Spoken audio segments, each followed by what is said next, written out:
We have already seen that Jesus is considered one of the five great messenger prophets according to the Islamic tradition. I want to say a few more words about Jesus, partly because I think that this information is oftentimes the most surprising to individuals who are learning about the basics of the Islamic faith. So Jesus, again, one of the great messenger prophets. Very interestingly, the Quran does affirm the virgin conception, or what is often called the virgin birth of Jesus. There is a passage in the Quran where Mary is visited by an angel who tells her that she will give birth to a son, and her response is, "How can this be, since no man has touched me?" So you have a very clear passage within the Quran, the sacred text of Islam, where Mary is proclaiming to be a virgin, even though the angel is telling her that she has conceived a child and will give birth to a very important child. This clearly sets Jesus apart in a very significant way. And this is oftentimes, again, very surprising, especially for Christians to learn about the Islamic tradition. None of the other major messenger prophets, including the Prophet Muhammad himself, was conceived miraculously through a virgin conception. Jesus alone is set apart in this very significant manner, which clearly elevates him as an important figure according to the Quran and according to Islam. A second thing worth noting is that the Quran does affirm many of the teachings and miracles performed by Jesus. So the teachings part should be somewhat obvious. We have already seen that to be a messenger, or even just a prophet, means that you have been, in a sense, chosen by God to promote the truth. And if you are a messenger, you are also given a binding revelation for all who hear the message that you teach. So clearly there will be many teachings given by Jesus that are affirmed by the Quran. The Quran does say that Jesus was a great teacher. I remember when I first really started studying Islam as an undergraduate student, we had a book assigned to us called The Muslim Jesus, which you can still find to this day. And it was a fascinating eye-opener for me. I am not a Muslim, and I hadn't really known much about the Islamic tradition. And even though this was back a couple of decades ago, still, as a non-Muslim living in America, I didn't really know much about Islam other than that there was tension between much of the Islamic world and much of the Jewish and Christian worlds. This tends to be about what most people know who are non-Muslims living in the West these days. And of course, after some other important events and after wars, etc., we often think of even more tension existing. And it oftentimes can lead us to believe that there is no similarity or no common ground between these various traditions.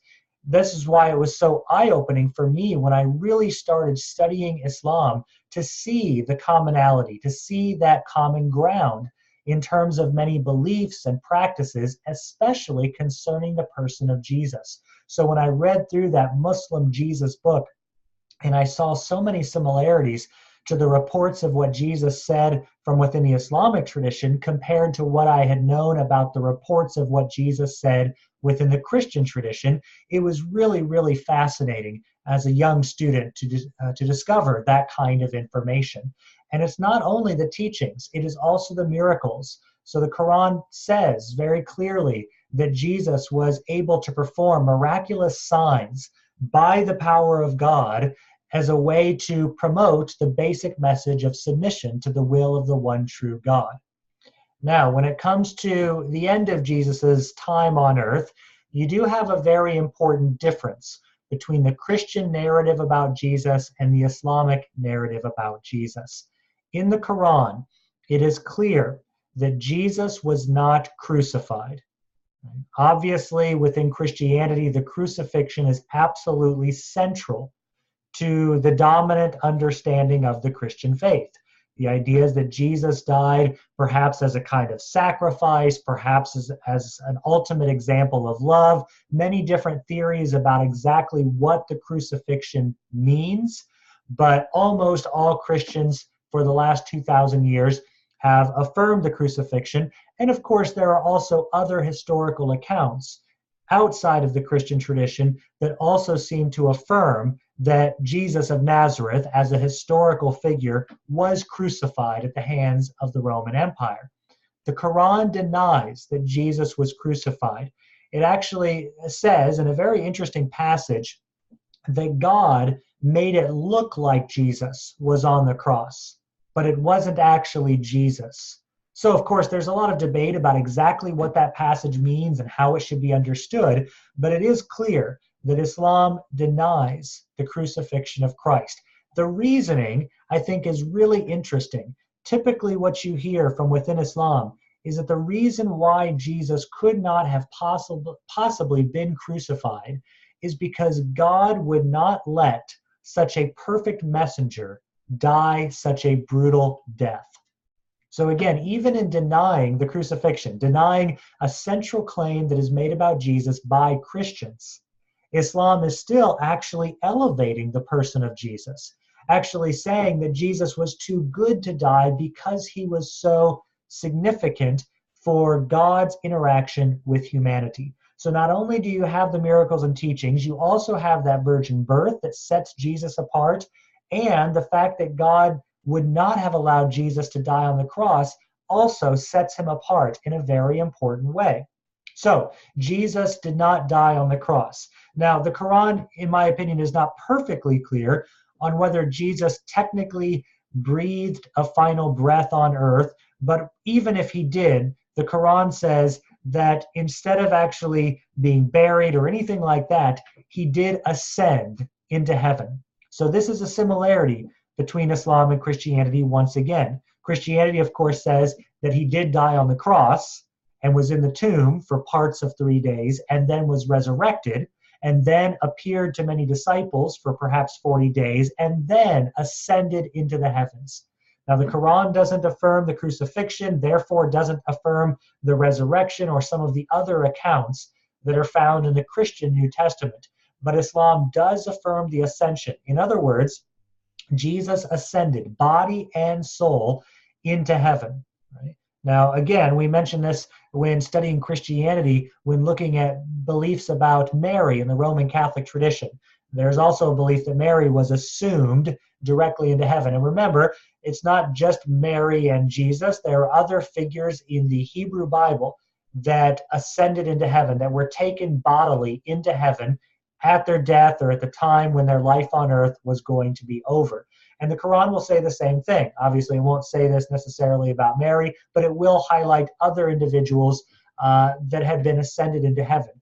But yet, still, the list is very short. There aren't that many people whose bodies do not continue to exist on earth. Typically, within Islam, people are buried. Islam will deny that we will ever discover Jesus's bones in a grave somewhere. The same that Christians will deny that we will ever discover Jesus's bones. There might be some differences in exactly what happened, but both agree that Jesus was taken directly into heaven and that his body never had to experience rotting away in a grave.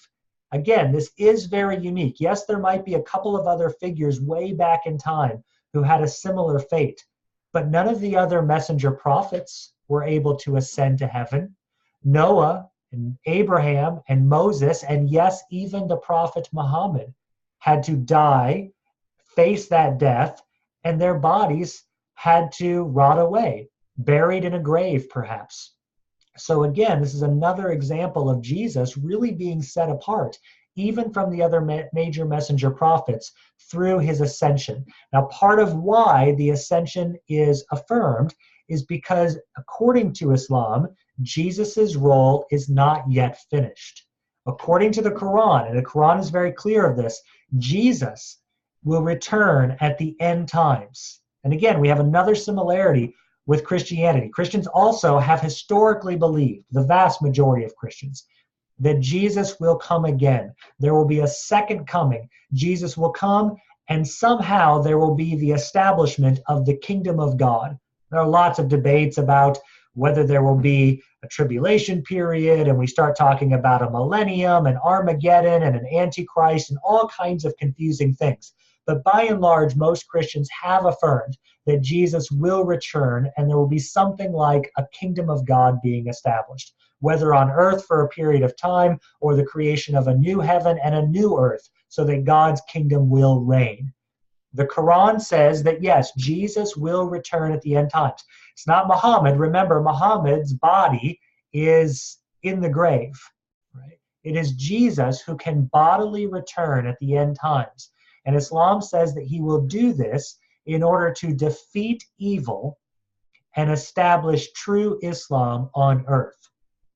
That's the key phrase. Might be a little bit different wording than what Christians would say. They might talk about establishing the kingdom of God, but here you have defeating evil and establishing true Islam on earth. So still a fairly similar idea about Jesus' role for the end times. And that means that everyone who has died is waiting for Jesus to return so that they can experience the resurrection of their bodies and eventually move into the fullness of the afterlife. So Jesus has that role for the end times in Islam, according to the Quran, very clearly, just as he has an important role for the end times according to Christians. Now at this point, clearly Jesus is significant, and perhaps much more significant within Islam than the vast majority of Christians recognize. If I am teaching this material in a classroom, this is usually the point where students seem visibly on their face to be most interested by this new material that they had never known before. And this is usually where I say that despite all of these things that clearly elevate Jesus in a very important way, it's important to remember that he is not viewed as divine within the Quran or within the continued Islamic tradition. Right? And that word despite is very interesting, because when you hear about the virgin conception, the fact that he's too good to die on the cross, the fact that he ascends into heaven, the fact that Jesus will come again in order to defeat evil and establish true Islam on earth, you might start to think that Jesus must be viewed as divine, because how could a creature do all of these things? But Islam is very clear that despite all of these important things, it is always the power of God working through Jesus as a prophet, as a messenger. Jesus himself should never be viewed as divine. Only the one God is divine. Islam has a very strict monotheism. Right? When we studied Christianity, we saw that doctrine of the Trinity, where Christians will try to still affirm monotheism while also affirming multiplicity within the one God, where we saw the three persons and yet only one God. Islam will require a stricter monotheism, where you have the one God and a much more urgent sense of the radical oneness of God that would deny any kind of that multiplicity of persons that you see in the Christian doctrine of the Trinity. So, saying Jesus is divine would end up being the most serious theological sin within Islam. And it is a sin known as shirk. Shirk is often translated as the sin of association. So it is the sin that happens whenever I would elevate anyone or anything to the level of God. Whenever I elevate someone or something to the level that is reserved for God alone, that is the level of divinity, I would be committing the sin of shirk as a Muslim, because I would basically be committing the blasphemy of polytheism, because I would be putting something or someone else up on the level of God, which would threaten the perfect monotheism. Within the Quran, there's actually a story of Abraham where he is trying to figure out who God is, and he thinks that maybe the sun is God because it is so brilliant, maybe the moon is God, and eventually he understands that God alone is simply the creator of all. God should not be compared to anything in this universe, because God is the originator of everything in this universe. And Abraham says in the Quran at that point, I am not one of the associators, because I recognize the oneness of God as the creator of all. And he uses that term, I am not one of the associators. In other words, he is not committing the sin of shirk, the sin of polytheism, by elevating anything or anyone to the level of God. This is what Muslims would say Christians do. at the Council of Nicaea, when Jesus is fully affirmed as divine, as the second person of a trinity of persons that make up the one God. For Islam and the Quran, that doesn't make sense. The Quran is clear many times that God does not have sons or daughters.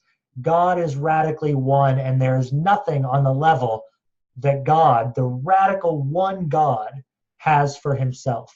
So when Christians affirm the divinity of Jesus at the Council of Nicaea, they would be seen as committing the sin of shirk, the sin of association. So lots of really interesting things here about the person of Jesus within the Quran. And you can search up and find the many passages in the Quran that discuss Jesus in great detail, and they're fascinating to read. But I think the most important things are that the virgin birth is affirmed. That's a very important similarity between the Christian view of Jesus and the Islamic view of Jesus.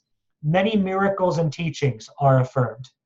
The crucifixion is denied because God would not let such a perfect messenger die such a brutal death.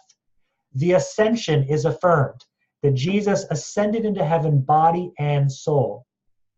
The role for the end times becomes very important, that Jesus will return at the end to defeat evil and establish true Islam on earth.